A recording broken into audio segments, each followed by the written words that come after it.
ముందు ఒక్క కాల్ తీసుకుందాము. సుధీర్ టెక్సస్ నుండి కాల్ చేశారు. సుధీర్ గారు నమస్తే అన్న, నా పేరు జలగం సుధీర్, మాది కోదాడ నియోజకవర్గం. ఒక తిరుపతి లడ్డు గురించి ఇంత పెద్ద రచ్చ కావటం కొంచెం బాధాకరమే, బాధ అయితే ఉంది.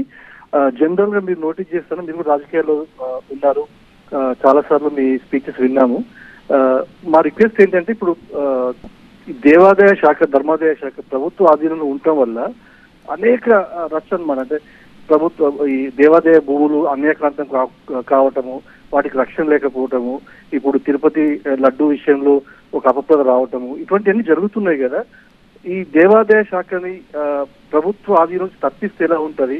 దాని మీద మీ పార్టీ నిర్ణయం తీసుకొని కేంద్ర ప్రభుత్వానికి లేఖ రాస్తే బాగుంటుంది కదా. ఎందుకంటే చర్చిలు కానీ మసీదులు కానీ వారి ఇండివిజువల్ సంస్థలు నడుస్తున్నాయి కాబట్టి ఒక దేవాలయాలనే ప్రభుత్వం ఎందుకు తన ఆధీనం ఉంచుకొని ఇంత కన్ఫ్యూజ్ చేయడం జనాల్ని? కొంత క్లారిటీ మిస్ అవుతుందన్న. మీ వైపు నుంచి, మీ పార్టీ వైపు నుంచి ఒక నిర్ణయం తీసుకొని దేవాదాయ ధర్మాదాయ శాఖను కూడా ప్రభుత్వ ఆధీనం నుంచి తీసివేసే విధంగా మీరేమైనా చర్యలు తీసుకుంటారా? అంటే మీరేమైనా ఒక లేఖలు కానీ మీరు కానీ ఒక రిపోర్ట్ కానీ తయారు చేసి ప్రభుత్వానికి, కేంద్ర ప్రభుత్వానికి ఇస్తారా? మీ వివరణ ఇస్తారన్నా? సుధీర్ గారు, మీరు అడిగిన ప్రశ్న ఏదైతే ఉందో దానికి సంబంధించిన సమాధానంలోకి వెళ్ళే ముందు ముఖ్యంగా ఒక వివాదాస్పద వ్యాఖ్య చేసి భక్తుల్ని అయోమయంతో పాటు అసలు బాధాతప్త హృదయంతో ఏదైతే కొన్ని రోజుల తరబడి నిద్రకు దూరమైన భక్తులు మనోభావాలు, ఆ లడ్డు పోట్లో ఉన్న శ్రీ వైష్ణవుల యొక్క మనోభావాలు, అందరి మనోభావాలు దెబ్బతీసిన చంద్రబాబు నాయుడు గారు ముఖ్యంగా తగుదనమ్మ అని ఈరోజు సిట్ ఒకటి వేసి చేతులు దులుపుకున్నారు. నార్మల్గా కూడా సిట్ అంటే ఖచ్చితంగా కూడా గవర్నమెంట్ ఏదైతే అధికారంలో ఉందో దాని ఆధ్వర్యంలో వాళ్ళకి నచ్చిన అధికారులను మాత్రమే డిప్యూట్ చేస్తూ వేసే కార్యక్రమం. మేము దీని మీద ఇప్పటికే హైకోర్టుకు వెళ్ళడం జరిగింది. సుబ్బారెడ్డి గారు సుప్రీంకోర్టులో కూడా పిల్లు వేస్తున్నారు. అలాగే సీనియర్ మాజీ రాజ్యసభ సభ్యుడు సుబ్రహ్మణ్య స్వామి గారు కూడా సుప్రీంకోర్టులో ఒక పిల్లు వేయడం జరిగింది. ఖచ్చితంగా విచారణ జరుగుతుంది.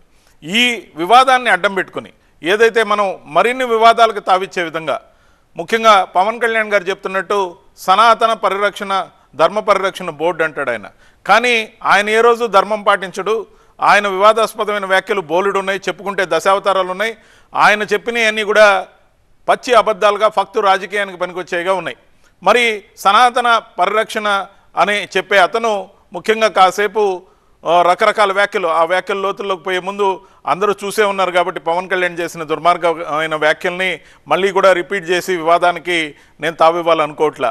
కానీ అటువంటి వ్యక్తి చేసిన కార్యక్రమంతో ఒక్క మాట అర్థం చేసుకోవాలి.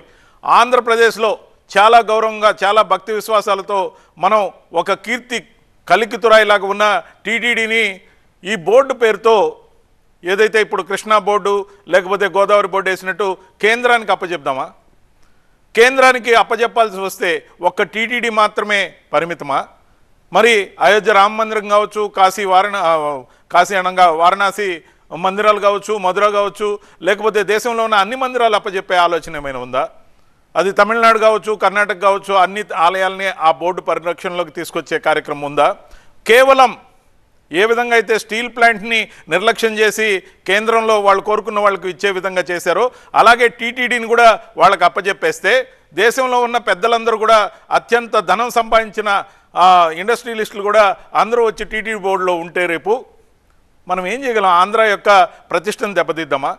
ఒక అనాలోచితమైన వ్యాఖ్య చంద్రబాబు నాయుడు చేసిన దాన్ని మనం తప్పుపట్టాల్సింది పోయి వాళ్ళ ఒత్తిడికో వీళ్ళ మాటలకో మనం ఎలా లోపడదామని ఆలోచించాల్సిందిగా అంటున్నా. దాంతోపాటు ఏదైతే మీరు చెప్పారో ఇది మేము తీసుకొచ్చిన సాంప్రదాయం కాదు. గత ప్రభుత్వంలో చంద్రబాబు నాయుడు గారు ఉన్నారు, అంతకుముందు అనేక ప్రభుత్వాలు కొలువు తీరాయి. మన ఒక్క రాష్ట్రంలోనే కాదు, పక్క రాష్ట్రాల్లో కూడా ఎవరు కూడా ఈ విధంగా హిందూ దేవాలయాల మీద పూర్తి ఆధిపత్యాన్ని మఠాలకు అప్పచెప్పిన దాఖలాలు ఎక్కడా లేవని తెలుసుకోవాల్సిందిగా కోరుతున్నా.